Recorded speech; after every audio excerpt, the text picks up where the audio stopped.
Hola, ¿cómo estás? Gracias por acompañarnos. Y bueno, ya sabes, jueves, hoy el tema es muy bueno. Está Lynn Alden con Robert Kiyosaki.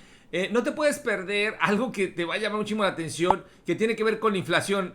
¿Te imaginas los países latinos? Tenemos inflaciones altísimas y cosas en las que pues para nosotros ya son como normal. Decimos, bueno, pues esta es una nueva inflación y esto es lo que tenemos que hacer y es como muy normal. Pero en Estados Unidos eso no es normal.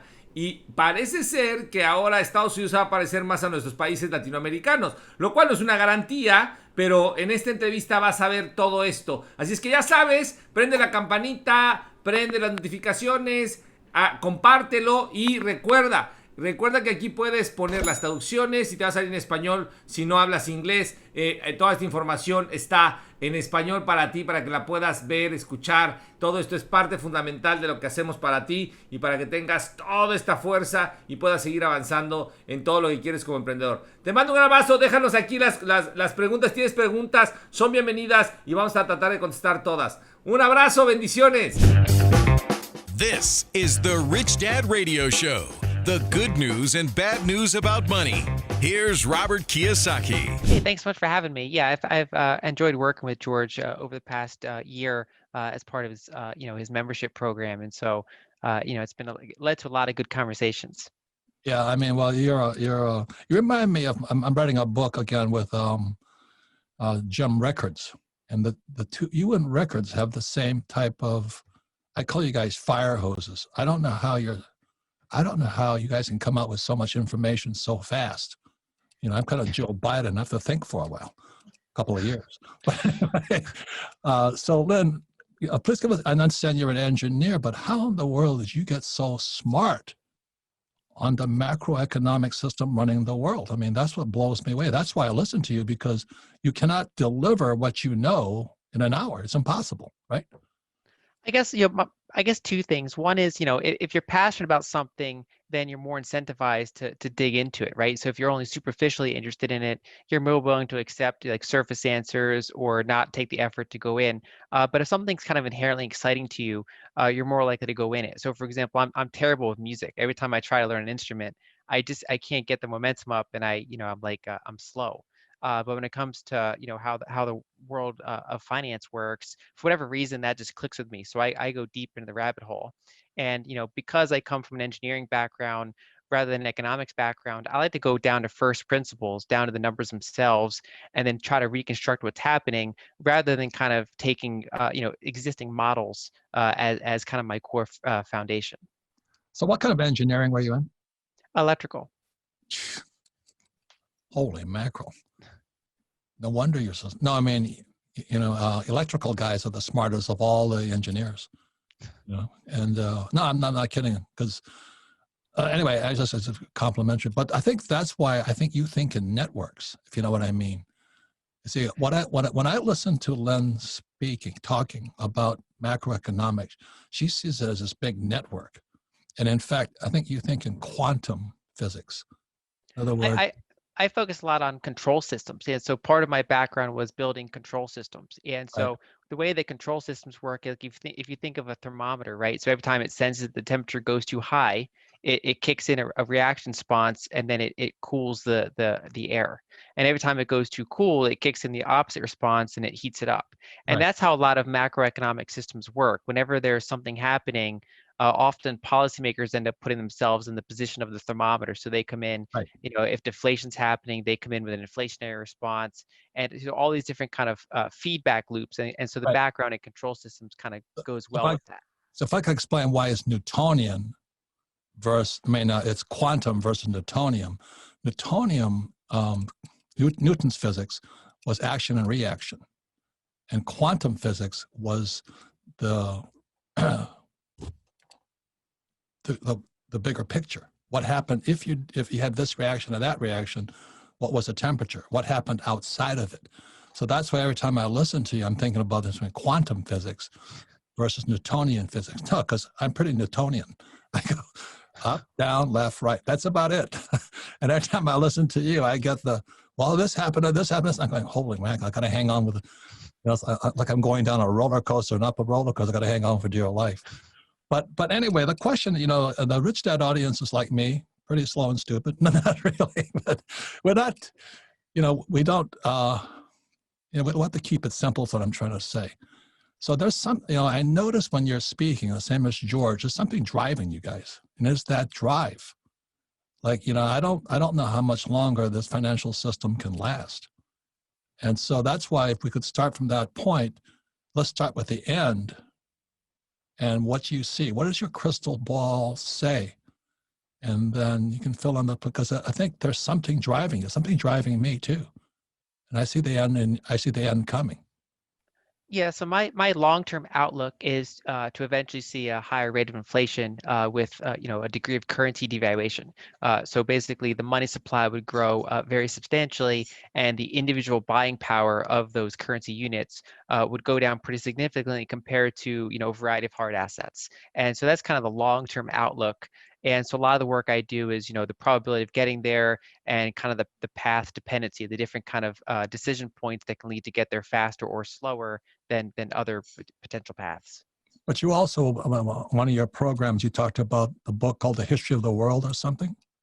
Lessons of History. Yeah, it was Lessons of History. So Yeah. I ordered that book because you recommend. I haven't got it yet. Yeah. But what I'm really trying to say to people, the reason, once I understood in 1971, when Nixon took the dollar off the gold standard, at that time I was flying in Vietnam, and I knew something was going to change. And that's where quantum comes in versus Newtonian. And I wanted to know what the quantum would be. What would be like the ripple effect? What would the global effect be? So, and the other reason is because I studied history. Lenin said years and years ago, before Stalin, the best way to kill capitalism is to debauch the currency. So in 71, when Nixon took the dollar off the gold standard, I went to military school, so I studied military economics. And military economics was very concerned about guys like Lenin, Stalin, Hitler, Mussolini, Mao. And that's who we studied. And then socialist economics is Keynesian, which is you can print as much money as you like. And then capitalist economics, we were taught, was Mises Austrian school, hard money, which is where Bitcoin and gold and silver kind of fit in. So when you look at the end, I think the end is coming. You can only, historically, like we had the Weimar Republic, which brought Hitler to power. Are you familiar with that? I'm sure you are. Yeah. What happened? Tell me what happened in the Weimar Republic, which brought Hitler to power. Wasn't it exactly what you said? The currency was gone, inflation went up. Yeah, I mean, back then, so after World War I, of course, Germany's production base was destroyed. And whenever you have a country with its productive base kind of damaged, plus they had external war reparations. So they had debts that they couldn't print away. It wasn't denominated in their own currency. And so they eventually experienced a hyperinflation as they basically printed money to finance deficits.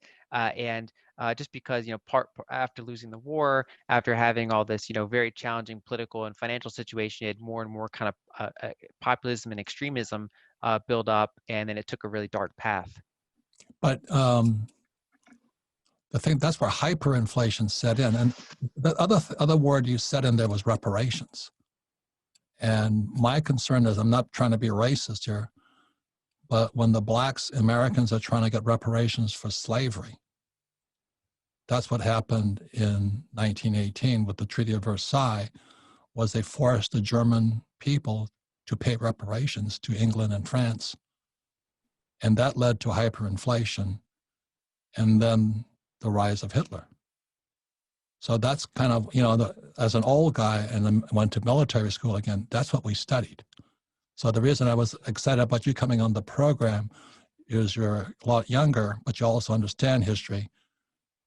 And that's kind of what happened in 71 when Nixon took the dollar off the gold standard. They could print as much as they liked. It's the same thing that happened after 1918 with the Treaty of Versailles. They couldn't pay their bills. So the Weimar Republic just printed as much money as possible. And that's where the funny story comes in. A woman goes to the supermarket with a wheelbarrow full of cash, Reichsmark, and she goes inside to pay for her pork chop. And she comes out and they stole her wheelbarrow and left the cash. So that always sits in my head. So when Sarah booked this program with you, I wanted to get your picture of pork chops and wheelbarrows. I mean, what's going to happen here? Yeah, so my long-term base case for the United States is for a higher inflation, but not necessarily hyperinflation. And because whenever we see cases of hyperinflation, like Weimar, like some emerging markets, generally you need a combination of a couple things. One is you needed a destruction of your productive base.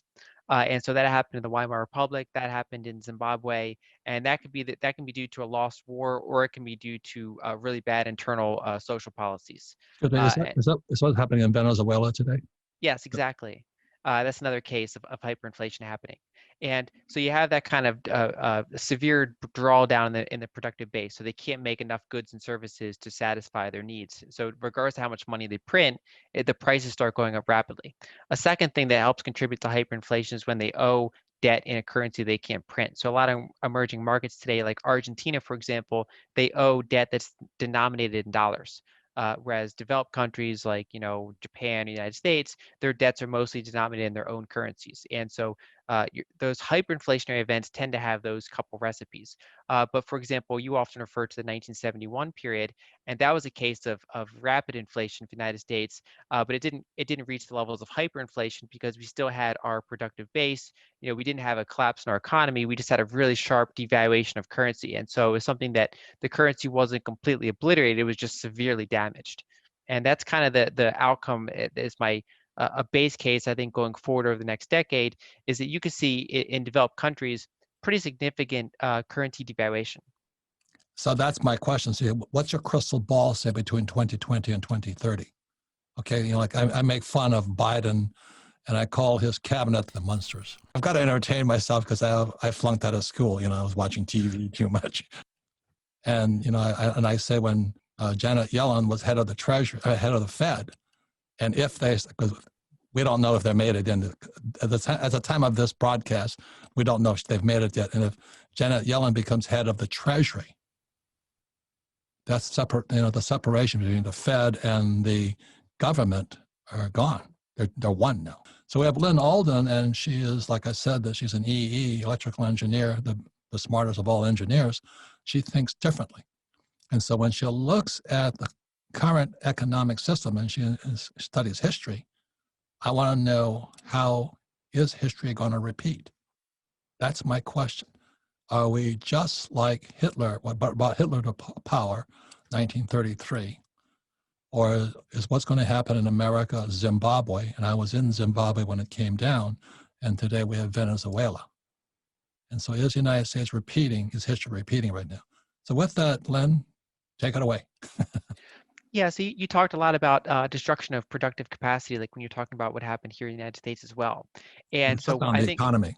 exactly. And I think one of the key things to watch is the destruction in production of commodities. And so, if you look at a lot of commodity prices, exception of gold and silver that have done really well recently, a lot of them are roughly the same price they were 10 or 15 years ago. And that's because we had this period of commodity oversupply. So for example, a lot of cheap money allowed us to apply new technologies to get more oil and gas out of the ground. We had that period of kind of copper oversupply. And so a lot of those things were in a period of oversupply, and that feels really abundant. However, because prices have been in that kind of, they haven't been rising in many cases for several years, that incentive to get new production has diminished. And so, for example, this year we saw a very large reduction in capital expenditures for new oil and gas fields. We also, for several years, have been seeing really weak copper development. And of course, copper is a really important element for the whole new economy, for grids, electrical grids, infrastructure, all these important things, both in the United States and the world. And so because we've had this period of commodity oversupply, some of the inflationary policy has not been very apparent in everyday life. Some areas we've had a lot of inflation in healthcare expenditures, we've had a lot of inflation in tuition, childcare services, but because commodities have remained relatively cheap, that hasn't really flowed out yet.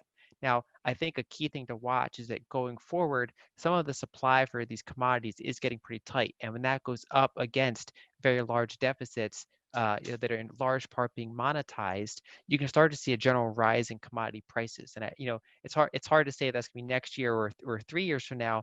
But as we go deeper into the 2020s, I do think that's a really thing to consider, and that can promote a much more inflationary trend and problems getting the commodities we need. So copper just made this big move because it's starting to move right now because the dollar index is going down. Yeah. It's kind of interesting. The dollar index going down. What does that mean to you? So what that means is that the dollar's weakening versus a basket of other major currencies like the euro, the yen, and some of those other ones. And so we've been in the last several years a period where the dollar's been relatively strong versus those other currencies. And I expect in the next several years to see the dollar likely to have another down leg, similar to how it had in the early 2000s, and similar to how it had in the 1980s, the late 1980s. So when it comes down from those strong peaks, that tends to be pretty bullish for commodities, and it also tends to be pretty good for some foreign equities as well. If you're if you're a dollar-based investor, you can potentially counter that by having some foreign equity exposure as well as commodity exposure. But for the average person like me, the dollar going down, purchasing power going down, and commodities like copper going up, is that inflationary? Yes. Yeah. So my question to you is, how long can we keep, like you said it earlier, we have to crush production. That's what caused, Germany in World War I to die. And that's what happened in Zimbabwe. They wiped out the white farmers. I was there. It was horrifying. They were murdering all the white farmers. And now I was not in Venezuela, but I was in Colombia, where George was, watching the exodus out of Venezuela. And so if they've crushed the economy with this COVID shutdown right now, I mean, how many little guys are going out of business? It's sad. So my question to you with your crystal ball, because I know something's driving you. How long can we keep printing money to solve our problems, which are structural?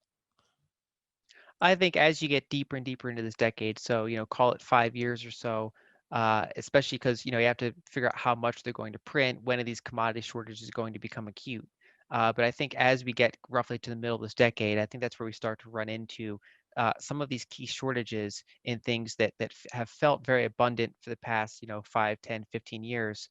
I think we're going to find ourselves in that period again, where we didn't invest enough in some of the production of some of these things. And as you point out, we had a really big destruction of small businesses this year. So for example, something like 100,000 restaurants have gone out of business, while larger corporations, because they have capital financing, in some cases they have bailouts, they have the Fed buying their bonds, they've been able to stay in business to a better extent than some of these small businesses.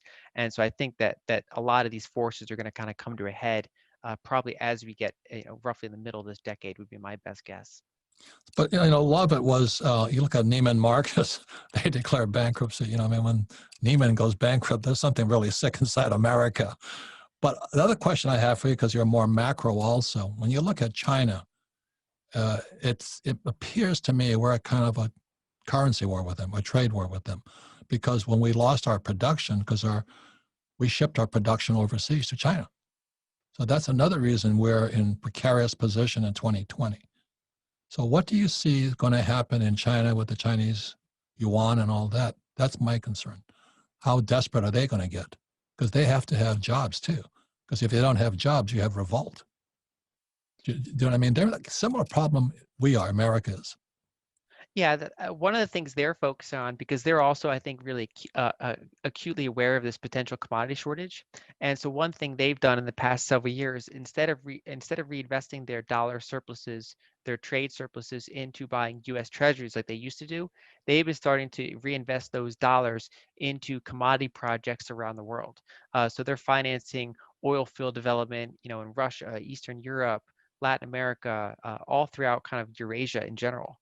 And so, they've called that the Belt and the Road Initiative. So they built tons of infrastructure, but also commodity development. And so that's so far been China's attempted answer. Now we'll see how well that works, but they're clearly trying to make sure they have access to commodities. They're also working on ways to buy those commodities outside of the dollar-based system. So for several decades, only dollars pretty much could buy commodities around the world. So even if France buys oil from Saudi Arabia, they pay for it in dollars, even though it's neither of their currency. And so China's been in this world where they've actually surpassed the United States in terms of becoming the biggest world's commodity importer. So for most commodities, they import more than the US does, but they still pay dollars for most of those. And so one of their projects over the past several years was diversifying the types of currencies that they can buy commodities in. So now they can pay Russia in euros, for example, in order to get some of their oil and gas. And they're also, looking probably to get more and more of their own currency priced. And so I expect over the long term, their currency is probably going to hold up relative to the U.S. dollar fairly well. But they also don't want it to let it get too strong against the dollar because they don't want to lose export competitiveness. And I think that's, you mentioned Jim Rickards. That's something that he's emphasized, the idea of a currency war, and that's something we've been in for a while. And I think that's going to persist, especially between actually the United States and the European Union, because they don't want their currency to get too strong relative to the dollar either. And so it's this kind of competitive devaluation. And the winner of that ends up being hard assets, the things that are inherently scarce, whether it's commodities, gold, silver, Bitcoin, things that can't be debased. So that brings up the next question, the euro. What do you see? Because euro, I don't know if you think it's going to hold together, but it's kind of they try to be the United States, but they all hate each other. They hate each other every war. And how are they doing? How's the euro going to hold up? So from a like say a 3-year perspective, I think that the euro could strengthen relative to the dollar. The biggest long-term problem they have is that they have basically a monetary union between their countries, but not a fiscal union. So they don't have kind of a unified retirement system. If Italy racks up debt, we talked before about what happens when a country has obligations that they can't print. And so what all those countries did is they combined into the euro, and neither of those individual countries can print the euro. Right? So only the shared, the ECB, the shared basket that they've all put their kind of value into. And so, Italy has debt, for example, that Italy can't print. And so you have that problem where a lot of those southern countries have a lot of debt. There's a really big question about how that's going to fall out. And I think that's one of the biggest tail risks. And so whereas United States and Japan, for example, they have this more unified currency system within themselves, Europe has a big kind of a potential fracture point. And so that's why, their banks have been trading extraordinarily low valuations because people are afraid of the solvency risk that some of those banks could have if the euro were to encounter a major problem. And there's going to be some decision points ahead. Either they're going to have to, break apart the union and let some of those countries, go their own way, or they might go the opposite approach and unify their fiscal situation more and become more centralized. And it's hard to see how that's going to play out. But that's one of my biggest kind of tail risks is what's going to happen with some of those Southern European countries. Correct. But then that brings up England, because when they went to Brexit, what was your opinion of that? So they're really lucky, and I think they had good foresight to not give up their own currency. And so, they were part of the European Union, but they weren't part of the European monetary, shared, currency, the euro. And so for them, we've already seen just from several years how challenging that breakup is, even though they still have their own currency at least. And that's already extraordinarily difficult to unwind. Whereas it'd be much harder, for example, for Italy to break up because their currency is fully. Imagine if you had to change your currency by leaving, NATO or something, right? It'd be much harder to do. And so, I think that the Brexit situation, that's just a small taste of how hard it would be for some of these other countries to break up. And so, hopefully, we'll get an answer on Brexit soon. I mean, they're still kind of in the middle of those negotiations. It seemed like they never end. But hopefully that'll be behind us. And then the big question is what's going to happen with Southern Europe. And so my last question for you is about our friends in the Latin countries like Mexico and South, George Gammon's country. But, the Mexican people and all that, they're fabulous, fabulous people. And the whole Latin America, I'm just so impressed with them. They're both rich countries. Not both. The world is rich. Because South Africa is a rich resource country, but the people are poor, and that's causing this huge split. So what is your forecast for our friends in Mexico and Latin America and South America? So if we get a weaker dollar and if we get a pretty strong commodity market, that could benefit Latin America pretty significantly. Because one of the problems Latin America has is that they're very commodity rich, but commodities have struggled over the past 10 to 15 years, and they also, many of them have high dollar denominated debts. That's one of the kind of trouble areas, along with Turkey and a few others. But basically countries like Brazil, Chile, a lot of these, Mexico, they have a lot of dollar-denominated debts, especially relative to their foreign exchange reserves. And so whenever the dollar strengthens, that puts a lot of pressure on their local economies because it's kind of like their debts are going up relative to their cash flows because their cash flows are denominated in their local currencies. And so if the opposite happens, if you get a weaker dollar, we tend to see emerging market growth periods whenever the dollar weakens because it's kind of like that their debt gets devalued. And so if we see a weaker dollar, I'm pretty optimistic towards the majority of Latin American countries. But partial it'll come down to how well they individually govern it, how well how dynamic their economies are allowed to kind of flourish outside of kind of bad policies. Fantastic people. You brought up something I forgot to ask you on is Turkey. I mean, Turkey they're having currency problems and all this, but they're also a huge military. What do you see happening there? So Turkey, yeah, their main issue is that they have high dollar-denominated debt in their corporate sector, and so their government actually is not very levered. It's specifically a lot of dollar-based debts built up in their corporate sector, and so Turkey does have a lot of advantages. They're very well positioned, but they've had specific issues with that, and they haven't built up high foreign exchange reserves, which means that they don't have a lot of dollars kind of stored away like acorns for the winter, right? So they haven't built up this reserve, and that's why during the strong dollar period they're encountering this problem.